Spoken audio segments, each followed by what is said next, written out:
ನಮಸ್ಕಾರ ಸ್ನೇಹಿತರೆ, ಇವತ್ತಿನ ವಿಡಿಯೋ ನಿಮಗೆ ಮಂಡ್ಯ DCC ಬ್ಯಾಂಕಲ್ಲಿ ಯಾರೆಲ್ಲ ಎಕ್ಸಾಮ್ ಬರೆದಿದ್ರು ಅದು ರಿಸಲ್ಟು ಬಿಟ್ಟವ್ರೆ. ನೀವೇನಾರ ಫೆಬ್ರವರಿ 8 ಮತ್ತು 9ನೇ ತಾರೀಕು ನೀವು ಎಕ್ಸಾಮ್ ಬರೆದಿದ್ರೆ ಅದು ರಿಸಲ್ಟ್ ನೋಡ್ಬೋದು. ಯಾವ ಥರ ರಿಸಲ್ಟ್ ನೋಡ್ಬೋದು ಅಂತ ತಿಳಿಸ್ಕೊಡ್ತೀನಿ.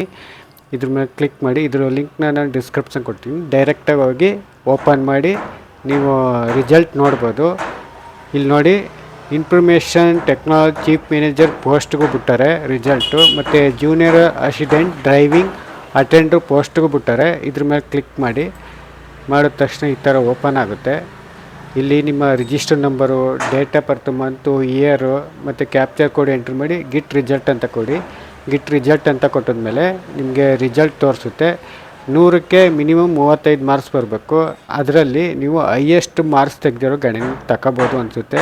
ಅದರಿಂದ ಹೈಯೆಸ್ಟ್ ಮಾರ್ಕು 75, 80, 90 ಈ ಥರ ಬಂದಿರೋರು ಫಸ್ಟ್ ಪ್ರಿಫರೆನ್ಸ್ ಕೊಡ್ಬೋದು. ಕೊಡ್ಬೋದು, ಕೊಡ್ದೇ ಇರ್ಬೋದು. ಒಟ್ಟಿನಲ್ಲಿ ನೀವು ಈಗ ಪಾಸ್ ಆಗಿದರೆ ಈ ಥರ ಸಿಂಪಲ್ಲಾಗಿ ಚೆಕ್ ಮಾಡ್ಕೋಬೋದು. ಇದ್ರ ಲಿಂಕ್ನ ನಾನು ಡಿಸ್ಕ್ರಿಪ್ಷನ್ ಕೊಟ್ಟಿರ್ತೀನಿ. ಡೈರೆಕ್ಟಾಗಿ ಹೋಗಿ ಲಿಂಕ್ ಮೂಲಕ ನೀವು ರಿಸಲ್ಟ್ ನೋಡ್ಕೋಬೋದು. ಈಗ ರಿಸಲ್ಟ್ ಬಿಟ್ಟವ್ರೆ.